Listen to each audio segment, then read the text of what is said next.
All right. We're at the final finale, everybody. So I just wanted to say, you guys are the rock stars for staying to the very end. You know how we work, right? We always put one of our best keynotes near at the end, so you guys can't leave, and I think it's working. So I appreciate that, and I also do want to thank everybody for being here and staying to the very end. And I hope you all had a great time. We'll talk a little bit more after JB, but I have a bio for JB. I'm not actually going to read it because I just want to tell you a little bit about how we discovered him. But it has been kind of interesting because we learned that there was an exhibit at the Bob Bullock Museum, and our office is literally across the street from the Bob Bullock Museum.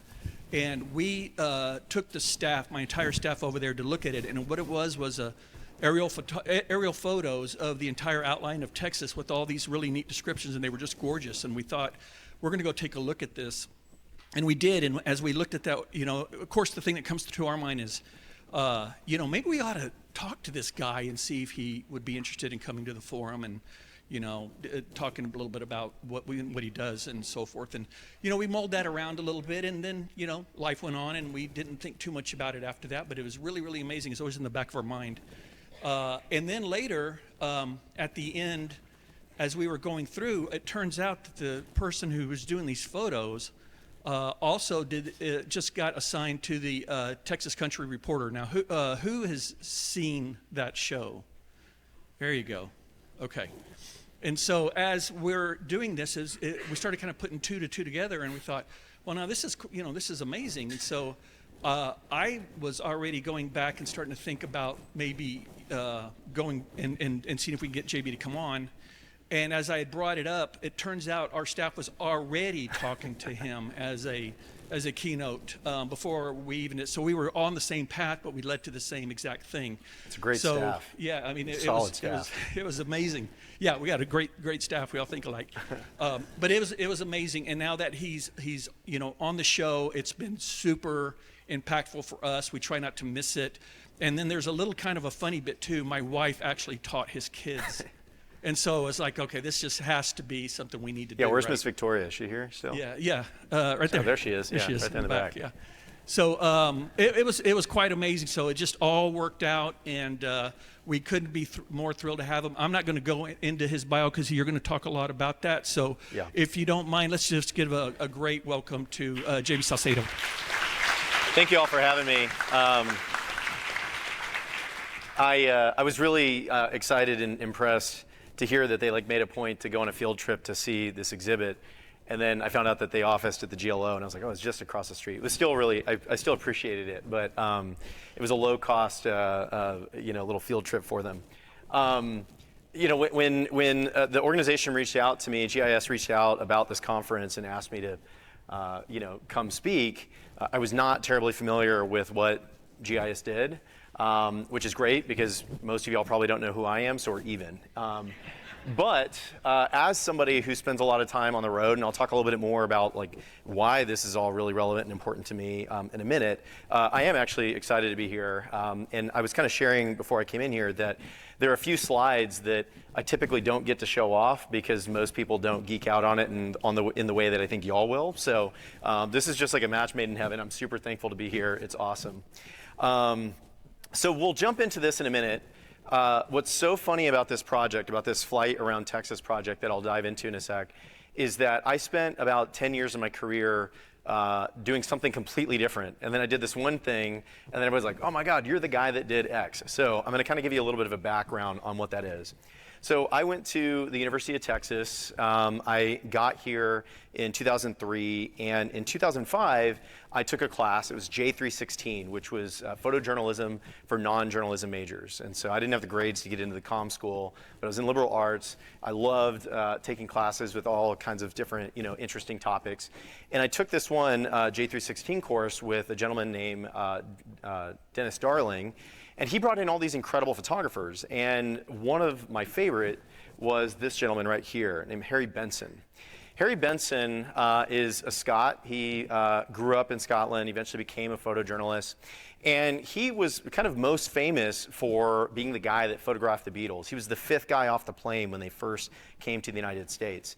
And he was there for all of these like really incredible moments, things that like as he was flashing the screen, me, this kind of 20, 21-year-old is sitting there going like, oh my God, he was in the room with the Beatles. He was there for all of these kind of crazy moments, these things that are just like iconically American. And I was so intrigued by that idea. And he was talking about just the idea of being a photographer and how the photographs that you take and really the camera itself that takes them is this like key. It's almost like this magic trick or this like machine that gives you an excuse for being there wherever there is, right? Like, do you have a background in GIS? But you are here because you're a photographer, right? You're documenting it. That is what he was talking about, right? It gives you this like experience. It exposes you to things. And so that was really intriguing to me. Well, fast forward to my senior year, I was going to school for political science, thought I wanted to go to law school, which is hysterical now because I was a terrible student. Did not go to law school.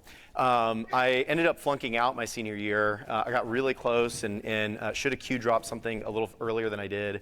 And as a result, I got kicked out for a semester and I had to figure out how to make a living. I'd been there 4 years. My dad said, I want you to finish, but you got to start paying your way. So I picked up my camera and I started shooting. I became a commercial photographer. I got hired by all these agencies. I kind of built up from doing small editorial projects to working with these much larger ad agencies, and I would tell stories and I would try to inject a little bit of personality into them. These two were for actually an extension of TxDOT, I believe, when these were produced. It was through an agency which I don't believe is around anymore, called Enviromedia, but they did a lot of work that was like anti-drunk driving and really just kind of raising awareness about like anti-smoking and things like that. So there was a lot of state agency work. But I also worked with really great companies like PepsiCo. And so Sierra Mist, which I don't think is around anymore. Sierra Mist was a great PepsiCo product. Latin Works, which was an agency here in town, hired me to do this concept. And this photograph was actually taken on one of the benches down at Butler Park, right downtown, right across from the river. And it was the very last photograph that we took. But basically, most of my job was to just go out and find these projects with these ad agencies, build on the vision, pull a team together for like a day, and go deliver on this visual execution that some creative director and client had in mind. But in between that, I would also go out into the world and just photograph the random things that I would find. I think I took this in 2007, 2006.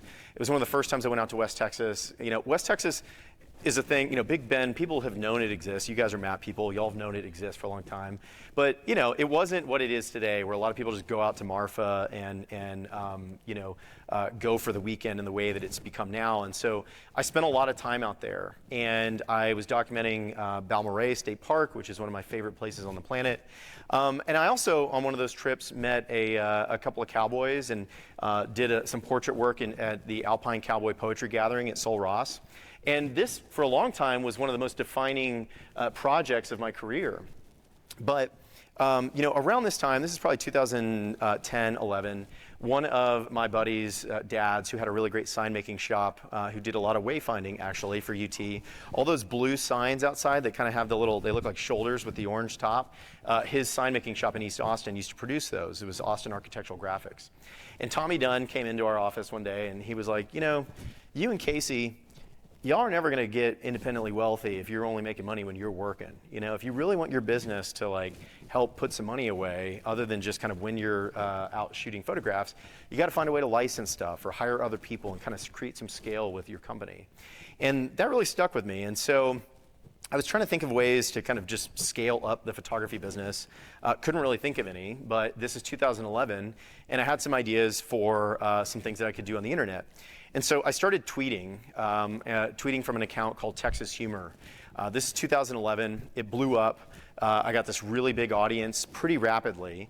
And then I started making a joke about the idea that Texans view the world through the lens of Texas. You're either in Texas or you ain't. You either are Texan or you ain't. And that just resonated with a ton of people. And the account kind of became this like inner voice of Texans for sort of a more like millennial, which at the time was the younger age. And it really blew up. And so this business that kind of started as just t-shirts and a joke really blew up into a much larger organization. And very quickly I had to get a warehouse and start to, kind of figure out how to get all these shirts out the door. So around that time, I sold off all my equipment. I decided I'm no longer in the photography industry. I emailed a bunch of my ex-clients and kind of just said, hey, advertising world, I'm done. It ended up piquing the interest of a bunch of brands and people who knew who I was as a photographer. And what started as a very small warehouse in Southeast Austin turned into a much larger organization called Sauceda Industries, which was a logistics firm. We did order fulfillment for Halla Brothers, Tecovas Boots, William Murray Golf, Kamek, a bunch of different clothing brands from around the country. And basically they would give us their stuff, and as the orders would come in, we would ship it on their behalf. We were a logistics or a fulfillment company. But through that experience, I was struggling as a CEO. I really had never done this before. I kind of woke up one day and I was like, holy shit, I've got all these employees, what do I do? And I only knew really how to kind of lead teams on a single day basis. And I got some coaching about the idea of identifying core values. You hear people all the time talk about out in the world, they're like, oh, I can't find good people to work at my company anymore. Like, good people don't exist. And that's just not true. More often than not, most companies or organizations just don't know what their own core values are. So they're kind of going, is this a good person? I don't know. And so we got the coaching to try to define our core values. And so we did. And one of my favorites, we were known for our nuanced use of the English language, was give a shit. This was a core value that many of my clients to this day still say and reference and say, like, we remember your core values. It permeated your culture at your business. And they loved working with our people because we were, what this core value was intended to say was that we cared a lot about the details, but we're still kind of laid back and fun to hang around, right? We're not uptight. We're not IBM. Sorry if anybody works here from IBM. We were kind of like a loose and kind of easygoing organization. We spent a lot of time, communicating with our teams. We worked in a low margin business. Most of the people that worked for us were making, this is back then, between $12 and $14, $15 an hour. It wasn't a lot of money, but we treated them the same way that any organization would treat maybe a white collar worker.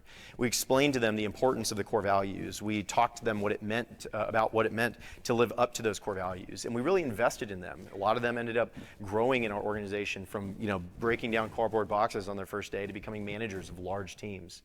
And by the time we sold that business, we grew it to about 150 people, which is crazy to think about now because I really had no idea what I was doing.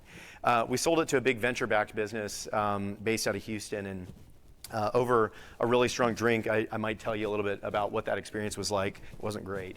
But I was there for about 2.5 years, and on the tail end of that experience, I was running the communications, I was head of communications and brand for CART. When we sold our business, our 150 people added to theirs, and it was 300. By the time I left, it was 1,600 people. That business is now off to the races. It's a unicorn, $1 billion company. I did not get all that money. We did well for our exit, but it was time for us to go. And my wife and I kind of started, kind of this push-pull. We weren't really totally on the same wavelength as a couple. We were both working there. It was not great. We were thinking a lot about what our previous experience had been running a business together and what it had been like being at this other organization. And we decided that we wanted to define core values for our family and start to get a little bit more defensive and proactive about kind of defining the future of our little personal organization. So we sat down and defined some core values. Explore more had been one. It was really just this idea that it's better for you to get up and get off your rear end and go explore the world and learn from it and bring that back home. Build community was another core value that came from our business that was all about the idea of making the tent bigger, whatever tent it is that you're standing under. Plan and prioritize, but don't forget to say it occasionally, is another one about just being really stringent and structured and committed to the vision, but be flexible on the plan. Recognize that the route may have to change given a bunch of different variables. Communicate, don't placate is an important one for us and important one really for any marriage. We believe strongly that uncommunicated expectations is simply premeditated resentment. And so this was an important core value for us. And then lastly, maintain control was really just a reaction to what it was like to go work for someone that we didn't totally understand. and it really affected us in a big way. And so those were our core values. We also wanted to come up with a mission statement for our family, which was build lasting communities through engaging experiences with the people that we love. This is our family. This is me, Priscilla, JC, Evelyn, our 2 dogs, Charlie and Winslow. And this is what motivates us. So at the tail end of my relationship with that organization, I was really committed to trying to figure out how to go take my life in this direction. Now, what the hell does that have to do with flying a plane? I'm glad you asked. In 2014, I decided that I wanted to get my pilot's license. I did so down in San Marcos, which had formerly been a World War II Air Force training airport. This gentleman here, Peter Vincent, is a really close friend of mine. He had just gotten his pilot's license, or his flight instructor license. And I DM'd him on Instagram. I was like, man, I haven't seen you since college. What are you up to now? And he kind of shared what he was doing. And I went out and started flying with him. And he went to UT, but he was from Hawaii. So a lot of the time that we spent together, this is around the time that I was launching Texas Humor. And a lot of the time that we spent together, he was kind of poking and prodding about life in Texas and the culture and things like that.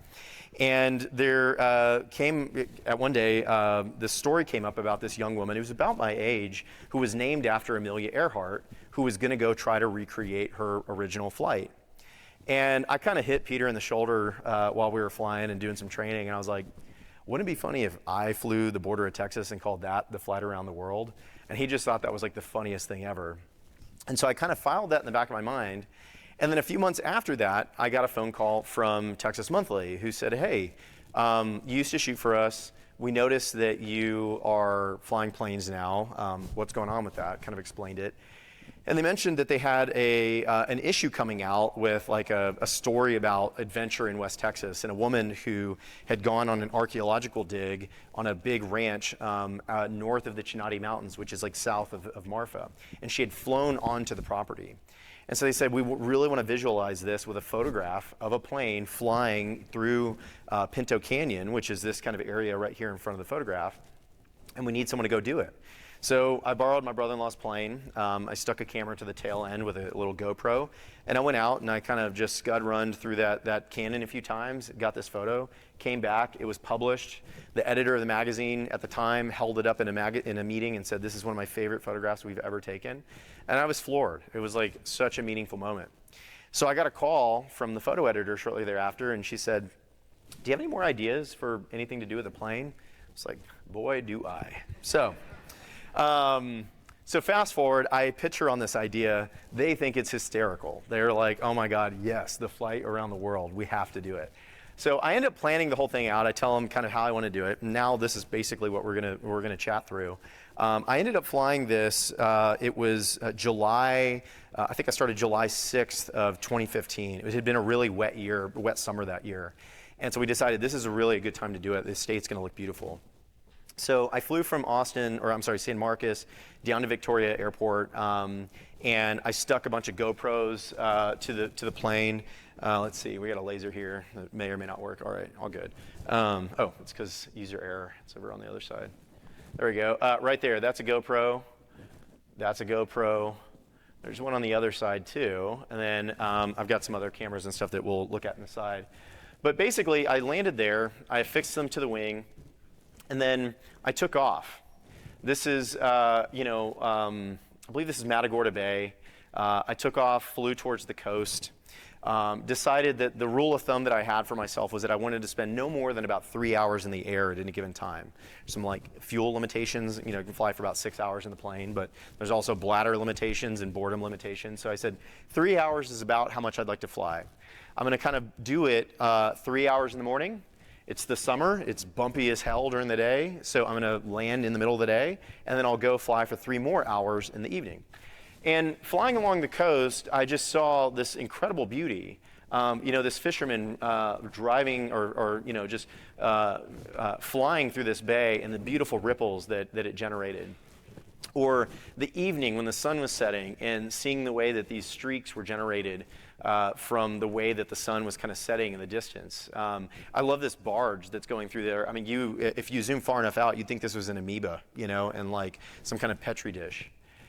But again, like the water is just unbelievable from a few thousand feet up. And people ask me all the time, like, what is it about, flying that kind of makes you so intrigued? And what I tell them is that, like, we've all flown, but if you pay attention to people on a commercial flight, you'll notice they're only really paying attention in the first, like, kind of 6 to 8 minutes. And then what do? They close the window. And then maybe in the final, like, 7 to 8 minutes, they open it up again. When you're at 30,000 feet, it's all blended together. It's really kind of hard to tell, like, what it is that you're looking at. But right there in that sweet spot, 3,000 to 5,000 feet, or even really below that, 1,000 to 4,000 feet, man, it is super cool. Things look really interesting. It's familiar enough to kind of keep you engaged, but different enough to, like, really keep you kind of questioning whatever it is. This is the mouth of the Sabine dumping into the Gulf of Mexico. That evening I flew up along the Sabine. There were a bunch of chemical plants and things over in East Texas. The Sabine just snaked through the big thicket over in East Texas and was just beautiful. And it being the summer, the sky was filled with thunderstorms left and right, which you don't fly around. But man, when they dissipate their energy and they kind of fall apart, they're just beautiful, especially at sunset. Again, the question that I got all the time is, like, how did you pull this off? Like, how are you taking pictures and flying? The cool thing about a plane is that it's effectively an effort or a study in balance. Gravity wants to bring you down, lift wants to bring you up. So you add more power, you get more lift, and you can kind of trim the plane out and balance out into equilibrium, and the plane will keep flying pretty much the way that you set it up. So I would trim the plane out, and then I see something kind of cool, and I could open the window and stick my head out and shoot something with the camera. Now, in other instances, there'd be something directly below that I couldn't really get because of, either one of the wheels or something else like that, things that were kind of framed nicely or whatever. But in instances like this where, I wanted to photograph directly down, I would turn on the time-lapse feature on the GoPros, and it would just start shooting. And then I'd go back and, using that trusty laptop, would go through thousands of images at the end of the day. And so, I landed in Marshall, Texas that evening. The next morning I woke up, I talked to a gentleman who flew in this, like, old as hell little 152. He was a pipeline inspector, and his job was to fly about 500 to 600 feet above the ground and just look for leaks in East Texas. It was an incredible job. I wish that I was doing that. Hot as hell, but a really fun job. I took off, I flew, I rounded to North Texas, saw the Red River, eventually landed at Kickapoo downtown outside of Wichita Falls. Taking off, flying further over North Texas and seeing the way that, even just a tractor cutting into the dirt would create these beautiful shapes, or the way that these, pivot, I forget what they call them, pivot pumps or whatever, just created all these amazing shapes was just really fascinating. This always intrigued me. This was a dairy farm. It looked like a bomb had gone off. And when I went and asked somebody what happened, they were like, oh no, it's a dairy farm. The cows kind of go out and they graze, and then when it's time to eat, they come back in, and they kind of would go back and forth. And so it just really gave me this, like, alternative perspective on the world. And in a weird way, like, made me feel closer to these people. This person pulling along this cattle trailer or livestock trailer, in a weird way, like, I felt this connection to this person. I had no idea what they looked like, where they were going. But while I'm up there alone, they're down there alone, I could just kind of, like, look down on them and notice them. Now, I know you folks like maps, so I figured I'd give you guys a little view.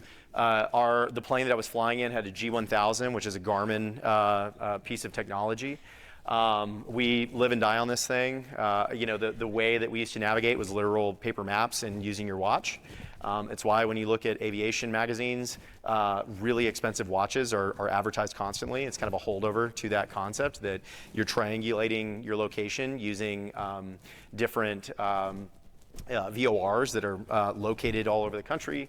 But now through the magic of GPS, we've got these beautiful digital screens, and it's like flying a Tesla in a weird way, but a little bit more precarious. And so I guess maybe a Tesla is maybe less precarious. But so I finally made it up to the Panhandle. Similar situation. I kind of had to wait for some thunderstorms to dissipate. I eventually landed in Dalhart, where that airport's home to a ton of these crop dusters that are actually manufactured in Texas. And I got there, and before I flew in from Wichita Falls, I called ahead. I said, hey guys, I'm going to be flying in tonight. I need someone to, I want to stay at this Days Inn that's here in town. Is there any way to get in? I see it's like maybe 3 or 4 miles away from the airport. And the sweet lady at the counter, she said, yeah, honey, when you land, just give me a call. I'll come pick you up. I'm the manager on duty. I was like, great. So I land, I call the Days Inn, no answer. I call again, no answer. I call a third time. The young woman at the front desk, she was like, oh yeah, that's Cheryl. She ran home for dinner. She'll be back in like an hour or two. I'm not sure exactly when. I said, well, she said she was going to come pick me up from the airport. It's getting dark. And she was like, well, she'll be back in like an hour or two. I'm not exactly sure when.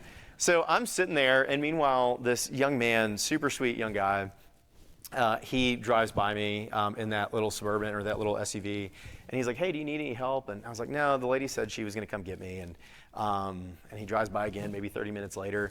Meanwhile, I'm out like kind of taking pictures of anything I can, just trying to like stay busy and hopeful that I'm not going to be sleeping in the plane. And he finally drives by the third time. He was probably no older than 17 or 18, and he was like, I work here at the airport. I work for that old man that works on those planes. Where are you going? I said, I'm staying at the Days Inn. And he's like, let me give you a ride. He's like, what time do you need to be back up here? I said, well, I'd like to fly out around 7:45, 7:30. And he's like, great, I'll pick you up at 7. And he said, what are you doing? I was like, well, I'm here in town. I'm flying around for Texas Monthly. And he was like, are you serious? I can't believe someone from Texas Monthly would come all the way up here to Dalhart, Texas. I mean, we live in the middle of nowhere. I was like, you do live in the middle of nowhere. And sure enough, the next morning, I mean, he was there, Johnny on the spot, 7 o'clock. I'm still sad I never wrote his name down. I would have loved to reach back out to him, but that was just like the kindness of strangers, you know, beautiful, a beautiful moment. And this is one of my favorite photographs. In a way, it kind of is a metaphor for it. It's like this kind of basic, sort of nondescript set of hangars. And inside, you know, are beautiful planes, but all you got to do is just kind of be there and around long enough to see them, and the beauty will kind of reveal itself. And to me, that young man was the beauty of Dalhart in a big way. And so the next morning I get up, I take off, I get to fly over the breadbasket of Texas, the Panhandle. I spent all afternoon. I actually took a self-portrait right here. You can see me. This is the cover of the book that we produced about this flight around Texas. And I was just blown away. And I'm often asked, like, what was the most fascinating part of the state or surprising part? And I tell them it was the Panhandle.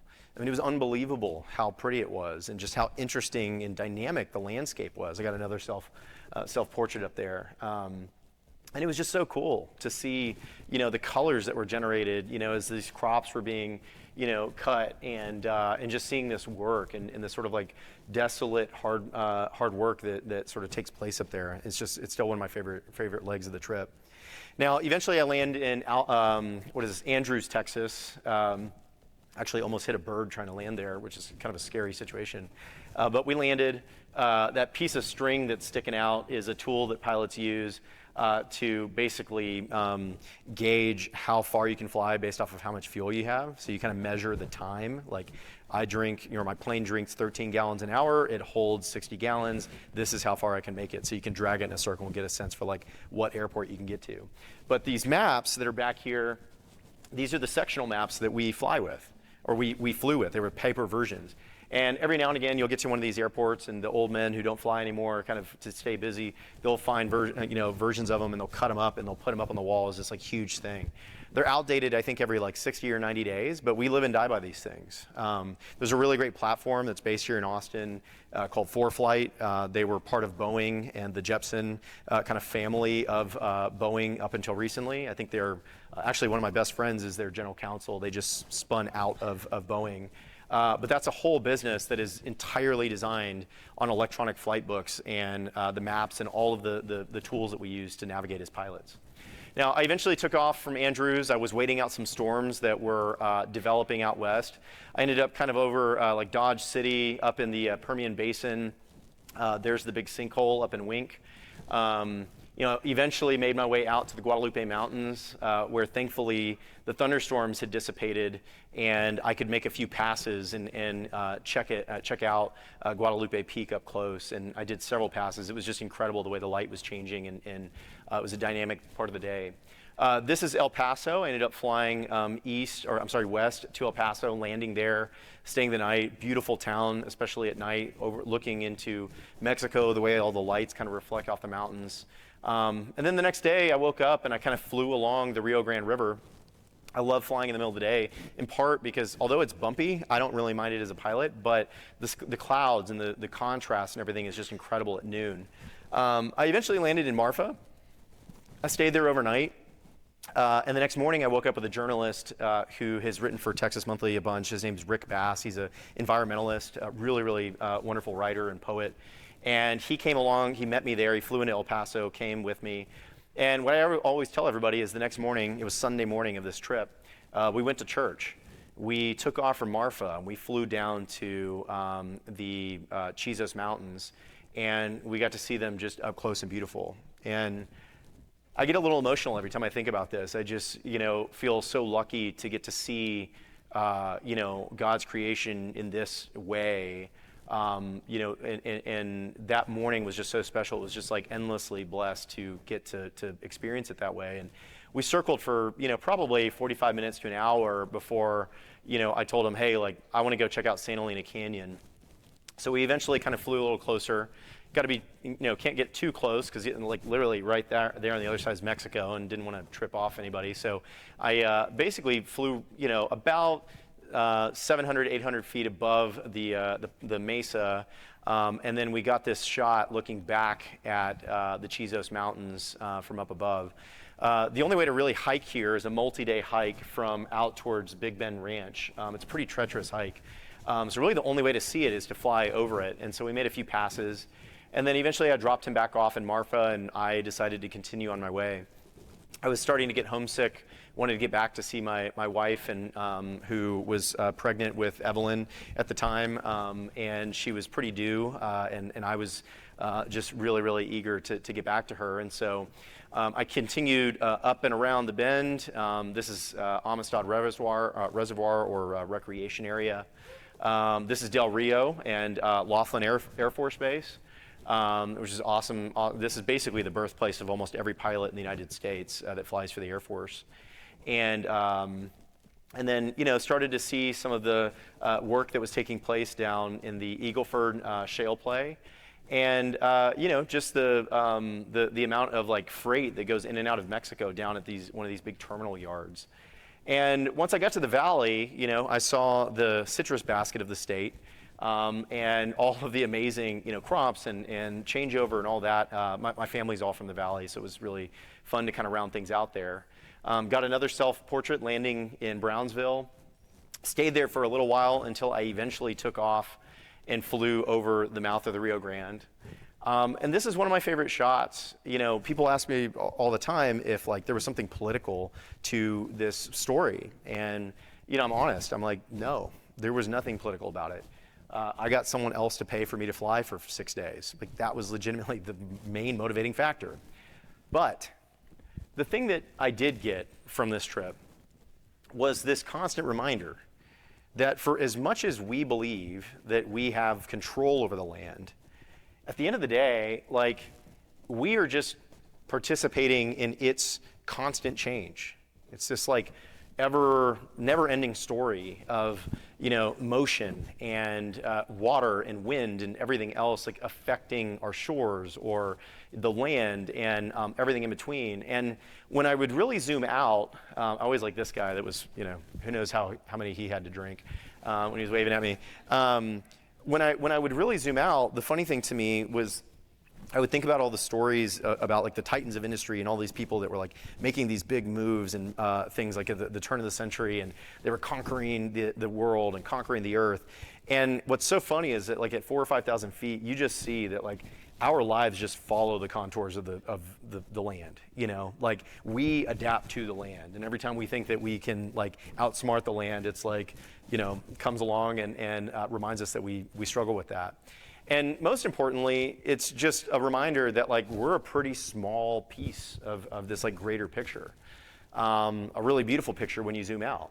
You know, we have a tendency as people, as humans, to really zoom into the details and get, you know, bug out on the drama, the this, that, what did they say, what did he say, what did he tweet, whatever. But when you really, really zoom out, and you see things from this scale, it reminds me of what a lot of astronauts describe when they go to space. You know, that sort of like pit in your stomach feeling that you are literally just this tiny person floating on this little pale blue dot that's floating in the middle of space, you know, and it's really a pretty groundbreaking or like mind-shifting concept to consider.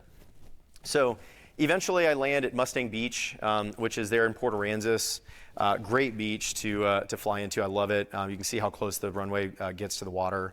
I took off shortly thereafter. I stopped to fuel up the plane, and then took off, got above the clouds, and eventually made my way back to San Marcos.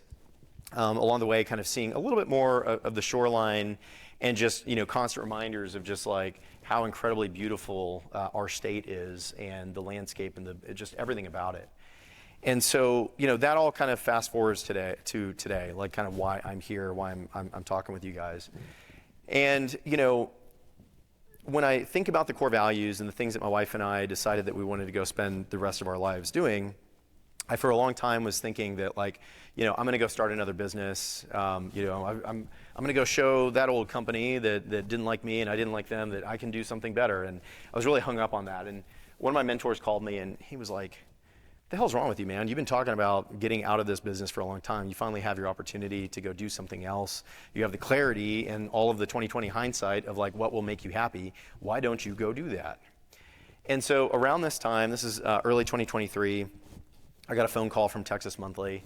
I'd been the hired gun at a couple of logistics companies after I left my company, and was not really loving that work either.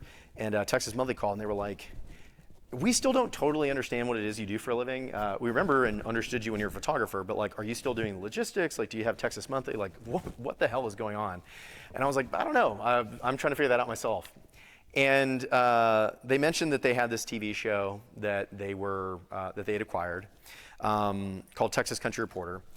It's the longest running independently produced television show on air today. It's older than SNL, which is crazy. And it started as a locally produced news segment up in Dallas on WFAA4. Bob Phillips was actually the third host, I think, or the fourth host. Most people think he created the show. He was actually just the third or fourth correspondent to be on this segment. But the premise of it started as this idea that they wanted to know, like, what do people outside of Dallas, back in the 70s, think about what's happening in Washington or what's happening in the major, news. So they would hop in their van, they'd drive out there, and they'd ask them. And most of those people would say, like, "I don't know. I mean, I don't really care what's happening in Washington." And it eventually evolved to Bob not asking questions like that and instead asking, "Do the cows stand up with their hind legs or their front legs first when they're getting up off the ground?" And it slowly turned into this kind of kitschy, fun, cute, homey, and just like wholesome show that it's continued on being. And Bob took it and syndicated it in the mid-'80s. It went from being 4 Country Reporter to 8 Country Reporter to then Texas Country Reporter. And then he continued operating it up until about 4.5, 5 years ago.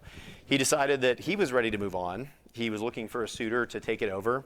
And what better organization to take over than Texas Monthly? It just so happened that Texas Monthly, a handful of years before, had been acquired by Enterprise Products, a big midstream oil company. The CEO, Randa Duncan, is incredibly passionate about journalism and protecting Texas Monthly. She believes it to be a service to the state. And so she said, "I'm going to wrap this thing up and make sure it's supported and resourced." So she bought it, and they started thinking, well, how do we get into TV? And they had some fits and starts, and we're trying to think about ways to do that, and couldn't quite find the right opportunity. And then TCR came about, and they said, boom, there's it. So they buy the show. Bob and Kelly are there for about 3 years. They decide it's time to move on, and they start looking for someone to come on board. I was one of probably 30 people. I told them that I wasn't really sure why they called me. I told my wife that I figured that George Strait and Matthew McConaughey were probably busy doing other things, and her and Texas Monthly both agreed that they were better looking and preoccupied, and so I was the next best thing. But I spent the summer, my wife and I were traveling the country. We were taking 2 months off, making up for lost time with our kids. I'd worked so many hours building our logistics company, and really felt the need to really make up some time. And we're crisscrossing the country, and I told my wife, like, I wish that I could just do this. Like, this would be incredible to get to, like, share stories and share experiences with my children, like, bring them home every day. Like, what if instead of stress, I brought stories and, like, lessons and things to the house? Like, what an incredible opportunity and blessing. And at the end of that summer, after all of the back and forth around the interviews, I got the call. September 28th, got the call that, like, changed my life. And they said, you know, I had joked with them that I was probably the least qualified from a you know, being on TV perspective, but I was definitely the most qualified in terms of change management and running an organization. And they said, we agree, we can teach you the TV stuff. And I ended up getting the job. It was really just like life-changing, and I've been doing that like ever since. So I took over the show. I actually just got news last week, or actually a couple days ago, that you know, the objective that was given to me for this show was don't shrink the audience. In your first season, just try to like maintain. It's an older audience. Folks in general don't like change. Not going to name ages or anything, but some ages like change a little less than others. And you know, so just do what you can to try to maintain the audience. We'll build it over the long term. We're here. We believe in you. In my first season, we grew the audience 27%, which I'm like really proud to say. And my favorite sort of response that I get is that people say, like, I didn't even know the show was still on, but I used to love watching it. And the thing that is so motivating to me is that kids, now adults, would say, I love the memory that I have with my parents, sitting on the couch, looking up at my mom and dad, and just admiring the like interest they have in these stories. And it took me back home. My mom has Alzheimer's. And it took me home to moments where I was watching this show. Also watching Johnny Canales, for any of the other Mexicans in the room. It was a very popular show on Sunday mornings. And to think about helping continue this tradition of bringing families together and communities together, it's very moving. Now, what brings us to today? My favorite story since we started is a gentleman named Bill Neiman. Bill Neiman is a farmer in Junction, Texas. He, as he describes, started his career cleaning up after the bulldozers outside of Dallas. What does that mean? He's a landscaper. He said, you know, back in the 60s and the 70s when he was a landscaper, his job was to go clean up after the bulldozers. And, you know, they would build all the stuff and he would plant all these plants. And he's like, every summer, we weren't, you know, most of these small towns that we think of as like Dallas or DFW now, were not. They were small and out off of the water system. And so what would happen during the summer is the wells would run dry, or they would just not be able to pump enough water. The farms or whatever didn't want to like go use it on the grass or the plants. And these non-native grasses and non-native plants that he was putting around people's homes, the landscaping, was all dying. And he's like, they'd call me all pissed off that they'd spent all this money, and then they can't keep this stuff alive. So I started driving around in my truck trying to figure out how in the world I can solve this problem. And I remember driving by this huge field. In the middle of a drought in the 70s, I look out at this field and it was just lit up with color, and I just did not understand what was going on. So I hopped out of my truck and I walked over there and I pulled some of the plants and I pulled out some of the seeds, and I started doing research, and I realized that these are some of the native plants of Texas. Of course they survive. You know, what's funny is like when I in this shot, the first thing I asked him, I said, you know, what do you do here? And he looked at me like I was a space alien. He was like, it's a weird question to ask me. Don't you want to know why I do here? I said, okay, tell me. And so if you go back and watch this story, as we're walking, the reason I'm laughing here is because he is naming off all of these plants that we all buy at Home Depot and Lowe's, and we take to our house, and they all start with Bermuda such and such, South Carolina blah, blah, blah, blah, Kenyan da, da, da, da. You know, he's like, the names of these plants would tell you something about their ability to survive in Texas. They don't belong here. We imported them because they look pretty. or we thought they were interesting. But there's a reason they can't survive without the help of the end of a hose and a bag of fertilizer. And it would behoove us to maybe like listen to the land. And he said, thousands of years ago, we had a rainforest in Texas. It went 18 to 20 feet down below the ground. These grasses and these prairie lands up in the Panhandle and the Llano Estacado would capture that water with their long waving stems, and they would funnel that water into the ground that were constantly recharging our aquifers and filling our land up. And our horny toads were vibrant because the red ants, the carpenter ants, had plenty of these grasses to eat. And if we just listened to the names and did a little bit of work, small little bits of work, we could bring back these prairie lands. And so he basically rides around on this electric bike. It's got over 1,000 miles. I saw the odometer on it. He rides around his farm that's right on the South Llano River every day, trying to figure out the best way to propagate these seeds. And he said, he was also a pilot, he said that back in the 70s, he would literally get in a plane, fly 500 feet over the landscapes all over the place, and he would see these colors and plants that he didn't recognize, and he would land at the airport nearby, go to the front door of the ranch house or farmhouse that was there on the property and ask, can I get just a little cupful of some of those seeds? And the landowner would say, sure. And he'd take those home. And this first fall or winter, he would plant them and he'd have a little patch this big, and then he would propagate and grow. And next thing you know, he's got this huge field. And all of this work is in an effort to do something that he believes to be incredibly important. And you might think that simplistically it's fixing our water problem, which it is in some ways. But I asked him, I said, why are you so motivated to do this? We were sitting behind a big pecan tree that's behind me in this shot. And he's the first interviewer I've ever worked with that took his boots off in the middle of a pasture. But he sits down, he takes his boots off, kind of lets his ponytail go back. And I asked him, why do you do this? And he said, I was holding my grandson, who was all of 18 minutes old. I'm 70, I think he's 76. He said, I'm 76 years old. I'm holding a child who is 17 minutes old. And I think about the amount of change that the state and the landscape has gone through in the time since I was 17, 18 minutes old. And I thought, if I don't do something small to help solve our water problem, I'm going to be complicit in handing off a state that is in worse shape than the one that I inherited when I was his age. And so my hope is that everybody, whether it's from us or anybody else, takes a little bit of seed, spreads a little bit. He's like, I'm not looking for people to knock down their house. They could build a little pocket prairie in the corner of their yard that helps the monarchs or helps some of these ants and other pollinators survive, gives them a little food. It doesn't take a lot. He's like, I just want people to do that. And I said, why? Once again, he looked at me like I was a space alien. He said, I want to be a really great ancestor. It's pretty moving. Be a really great ancestor. For him, it's propagating seeds and riding around that e-bike. For me, it's telling stories that move you. For you, it could be any number of things. But I think that the most important thing that we can do is ask ourselves every day, what does it mean to be a really great ancestor?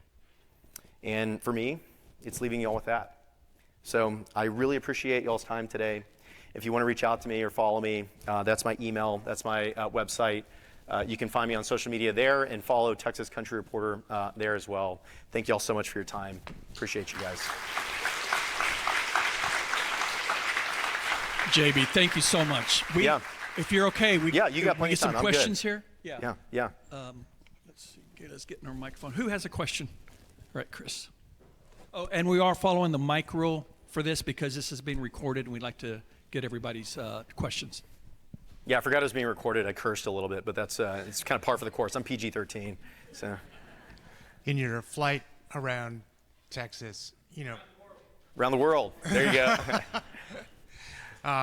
It became apparent that there's a lot of seasonality. Like you said, you wanted to go in the summertime. Thunderstorms, harvesting crops. But I wonder if you ever thought about, going at a different time of year just to see what the landscape would look like, the Panhandle with snow on it or whatever, tree without leaves, or et cetera? Yeah, the biggest challenge that I'm dealing with now in terms of seasonality is season of life. My two kids, my daughter, the one that was my wife was pregnant with, is now 10 or about to be 10 at the end of this month. And so I kind of floated the idea of what if I did a 10-year anniversary, and my wife was like, "Is it going to be on the show?" I was like, "Probably not." She's like, "Sorry, no." So, but I've actually thought about it, and it kind of came up. Our editor-in-chief. The majority of the magazine that is currently working at Texas Monthly was not there when I did that project. So there was some interest, and we talked a little bit about it. But yeah, I've had a desire to do it, and to do it at different times, or to just kind of like see how it's changed, et cetera. But again, I'm just looking for opportunities for people to pay me to fly a plane. So that's really what that was all about. Yeah. Anybody else?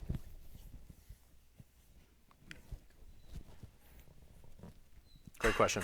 Thanks so much. Your belt buckle, is there some significance? There is actually. So this belt buckle was given to me by a story subject who is airing this Saturday, actually. Also kind of a wayfinding story. This gentleman, Daniel Wright, used to own a really nice kind of handbag and durable goods company based out of Fort Worth.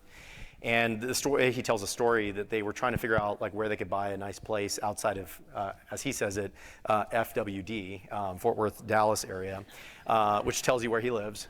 And so he said, I drove outside of town and all over the place, and to all these little towns, and I've realized that even in Weatherford, I couldn't afford to buy a place. And he ends up in Bangs, Texas. Does anybody know where Bangs is? It's yeah. Have you been there, or you just you see it on the map data all the time? Yeah. Okay, I've been there, outside of Brownwood. So it's west of Brownwood. So he drives by this little gas station. Long story short, they end up buying it and turning it into the most incredible, deluxe boutique Airbnb you've ever seen. It is the coolest little place. It's a single room. It was a gas station forever, and they converted it, and it is gorgeous. You get kind of a little bit of a sneak peek on our Instagram account right now. There's a video that I posted, but we go much more depth. As it turns out, when I was talking to him about what do you do for a living, if this is just kind of a side project, he mentioned that he works at Boll & Maid, which is a silversmith in Dallas that was founded in California, had been this company that made really nice silver spurs and belt buckles. And I forget which John Wayne movie it was, but there was a John Wayne movie. It was the Red River Drop 6, I think was the name of the ranch. And John Wayne wore a belt buckle that had this rope around the edge, and it had a very similar kind of layout. And so Daniel was like, "Thank you for doing this story. I can give 2 of these silver belt buckles away a year, and I'd love to give you one." And so he designed a custom TCR one with, I have a good buddy that one of the cowboys that was up there wears a Boll & Maid belt buckle that he had made that says Tom Nall since 1945. And so it was a little bit of an homage to him and TCR. So great question. Yeah. Hey, JB, Yep. Mo Coleman, man, longtime follower of TCR. Thanks. Record it, love Bob and Kelly.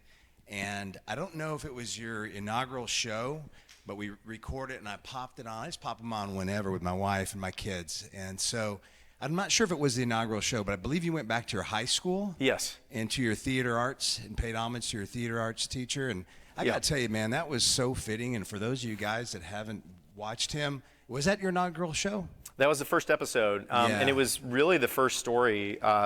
What happened was we knew that change was going to be tough. It was fully expected. I didn't like when there's new characters and stuff on shows that I like, and so we wanted to find a way to endear myself to the audience. And the 2 ways we decided to do that were, number one, to go back and bring back some practices that the show used to have. There was Kelly was great. She was an awesome co-host to him, but she came to the show later in life. So it was Bob and Kelly. It was Bob's show really up until I think 2012 or so. And then his wife joined him very, very late, kind of in the show. And there was not, it wasn't bad, but there were some people that were just oh man, we really missed when it was we were in the passenger seat with Bob, And so there was some friction, and he shared that with me, and I had known that. And so the dynamic did shift. If you grew up watching it, you felt, because he would start the show and he's like, "Hey, why don't you hop in and travel with me?" And it felt like you were in the window about to go on a journey with him. And when they made it a 2-host show, it shifted to them talking about where they were going to go, and you were on the dashboard watching them do it.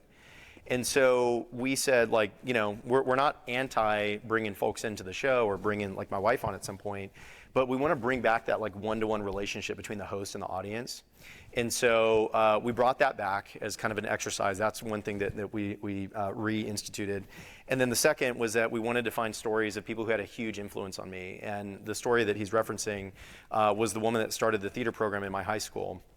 And the LaPorte High School theater program is incredible. I mean, it's like on the verge of Broadway level productions. The musicals have like 150, 200 kids in them. The whole city helps. It's a really incredible program. And yeah, Miss Angelo had already retired in the 90s. She came back to direct the musical every year and had had a huge impact on me. She was like your grandma. She told you what you needed to hear, even if you didn't want to hear it. And she just had incredible energy. But the most incredible sort of weird thing that happened was that I got the job. I told the crew, we got to get over there and interview her. I don't think she's doing well in health. We filmed her in March of that year, and she passed away 2 weeks before the story aired. But funny story, she had a great sense of humor. My actual high school teacher, who was her student, and had just retired from the high school, she said, "You know why Miss A passed away, right?" And I said, "No, why?"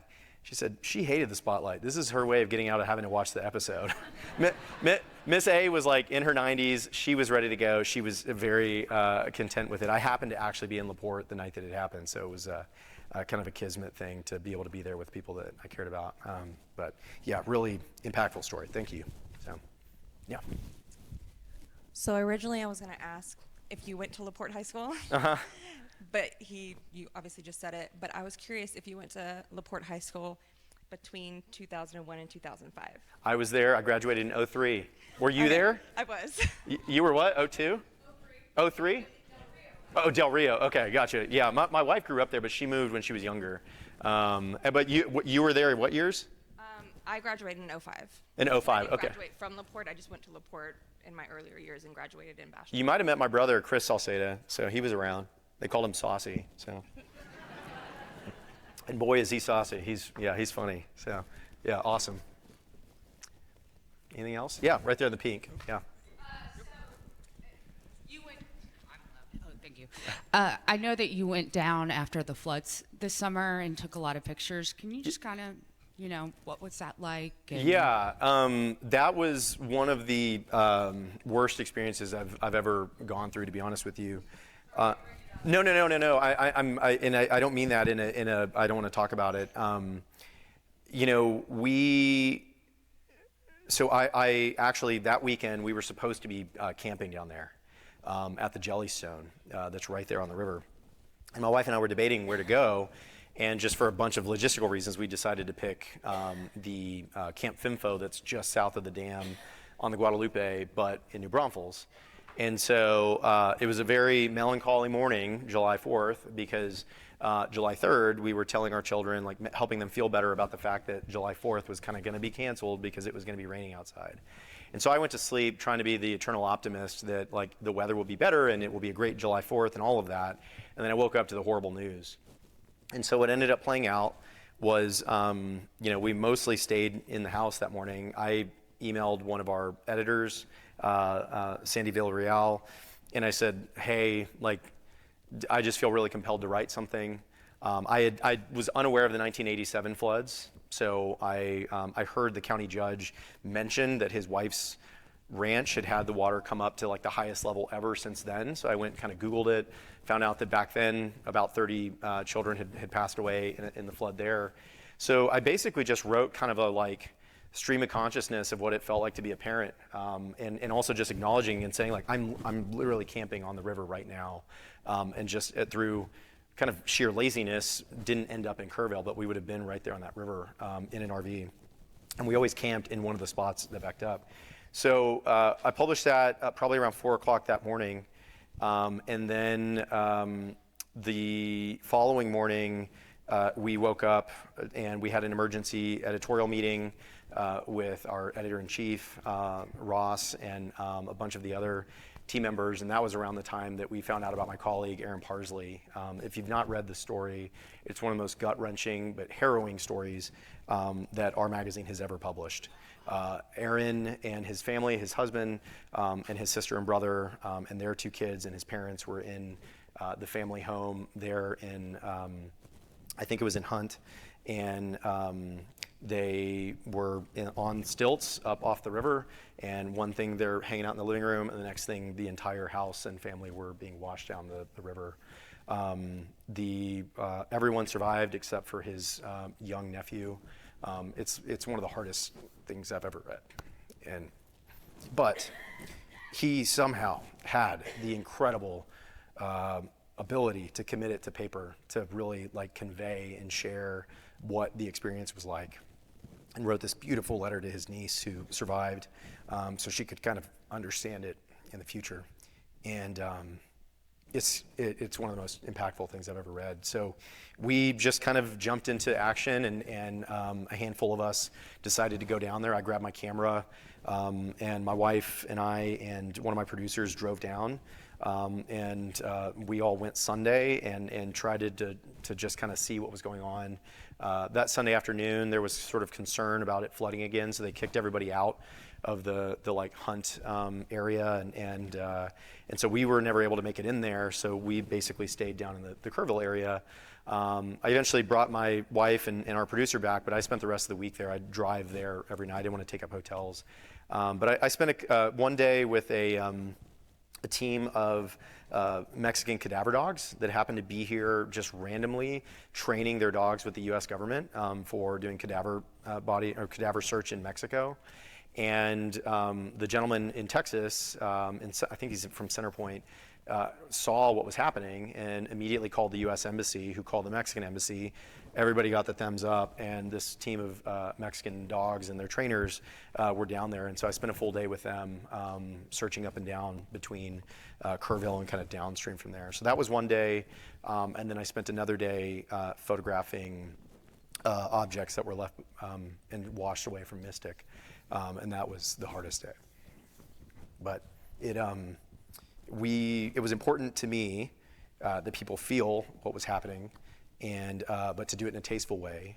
A lot of what I shot I didn't publish, but there was it was a really incredibly difficult thing to describe. I have no words to describe what I saw, but what I can say is that it's incredibly difficult when you walk through that scene and see the landscape and everything else. I mean, I've spent a lot of time in that area, but to think about what that scene was like that night is just really, really tough. And I think what was important about our work is that the reason that Texas Monthly is so important as an institution in the state is that it is a magazine and set of journalists who are deeply invested in deeply reported journalism, and we care deeply about the state and conveying to people what it feels like to be wherever it is that we are. And I think we did exceptionally well that week. I was so proud of the coverage. Peter Hawley, Sasha, Lauren Larson, I mean, everybody that was down there just covered it incredibly well. And yeah, it meant a lot. But in a lot of ways, the reason I describe it as being such a challenging week was that it felt like, in a way, we were heat sinks, like grief heat sinks for people. My Instagram account and text messages and stuff we were getting were just people feeling the need to share how they felt in what they were seeing or what they were hearing. And so, you know, it's what I signed up for, but I was really happy to do it. But it was a very challenging week, but nowhere near as challenging as what it was for a lot of the people that were down there working and are still. I mean, there are still people working. And I believe there's still 2 people missing. There's a child from Camp Mystic and I think 1 adult that they're still working on. So, thank you. Thank you. Yeah, I encourage you to read that article. It was some of the best work we've ever published. Yeah. Anything else? Sorry, I'm crying so much in front of you guys. I came up here to talk about airplanes. One more. Thank you so much for being here today. Yeah, thank you all for listening. Incredibly inspirational. I'm from Del Rio, and my family has Robert Schuler's, and they're celebrating 50 years in business. Whoa. And I also just became a parent, and I am kind of going through these motions and these seasons of life that you were talking about. And I'm really looking forward to looking more at the Texas Country Reporter, because I hope to hear more stories of celebration, right? Because I chose a different life path than my family's business. So yes, we are celebrating 50 years, but we won't have another 50-year celebration. You know, we won't have a centennial because I chose a different life path for, you know, my career. So I was just wondering, what's the impact of the stories like that when you go and see these wonderful mom and pop businesses, you know, these impactful community people, right? My mother does the military affairs with Laughlin Air Force Base. You know, she's incredibly involved. She did the my grandma does Meals on Wheels. She did Loaves for Fishes. You know, these community people, and then the loss, for the future loss, right, of the business, of the family business ending up dying It doesn't off. have to be lost. That's something that's important. This hat right here that I'm wearing, this is Wagner's hardware store in Cuero. And the gentleman who runs it told me that if the right young couple came along and wanted to take it over, he'd practically give them the business. He's like, I'd rather it keep going. And he was not, the Wagners were not the ones running it before he took it over. And so, you know, my last name is not Phillips. You know, I took over for Bob Phillips, but you know, I think it's like important for us to take the path that we want to take. My dad told me to go find a good commercial job or good corporate job and get a pension. I waited till I was 40 to go do something like that. So we all take the paths that are important to us, but you know, I do think that like if we open our minds to the idea that like other people can take over, even if it's going to look a little different, that's an opportunity for things to kind of live on. And my favorite messages to get from people are, I didn't want to like you, but I love the show more than I ever have. And that's a very gratifying piece of feedback to get from people. Yeah. So, yeah. Anything else? JB, we're running out of time, but thank you All so good. much. Can we hear it for JB one more time? Thank you all. So, JB can stick around just for a little while near the back, but before you guys get up and leave, I do want to close out the event. First of all, how did we do? Yeah? Wonderful. Thank you. So again, thank you for staying. Thank you for, I mean, this is a great turnout for the very end of the show. We can't tell you how much we appreciate it. The folks that put in all the hard work to create this program for you guys, and the fact that y'all stick around and help us develop it, I think is important. We do have a survey. I think you've seen it kind of flashing across behind us. Please fill that out. Let us know how we can help and how we can improve. And we take all your points very, very seriously. JB's going to be able to go to the back, maybe talk a little bit more, but I know he's got to be on the road here in probably about 20 minutes or so. So we'll give him that time as well. Also, too, I just wanted to bring up that after this we're going to Austin Beer Works. Did I get that right? Austin Beer Works. Thank you, Swiggis. Thank you, Syntex, for putting this on. Hopefully we can see you guys there. And also, don't forget, tomorrow is our community meeting. Starts at 9 o'clock. We have breakfast tacos again in the morning. Really, really encourage you guys to be there, because, again, this is that part where we learn from you, and this helps us define how we move through the year next year, and what data we can be producing and doing well. And we also want to tell you how far we've gotten from last year, too. I think there's a lot of things to talk to you about. So 9 o'clock sharp, we'll get started. We also have our GIO panel that I'm really, really excited about. Jonathan Duran, who actually showed up from Arkansas, is here right now. Mark Yakuchi from Illinois is on his way, and Shay Lamar from Arizona is also going to be here tomorrow. So some amazing people that are my peers at other states. And we're going to have a little panel session around 9, a little after 9 as well. We're going to do the Luminary Award. And Gayla, what am I missing? And the map gallery winner will be Map gallery winner, announced yeah. from the voting. Yeah. So And tomorrow's section is free to anyone. So if you have folks in your office that weren't here this week, but you want to tell them about it, please bring them along. yeah, you don't have you didn't have to attend the forum or purchase any tickets to the forum. You just show up. So we want to hear from you. So Gail, if there's nothing else, we're going to turn you guys loose, right? Yeah, we do have the space reserved for next year at the end of October. So please Yeah. come back next Yeah, year if you're yeah, not going to be here so- tomorrow. Thank you all. Appreciate it.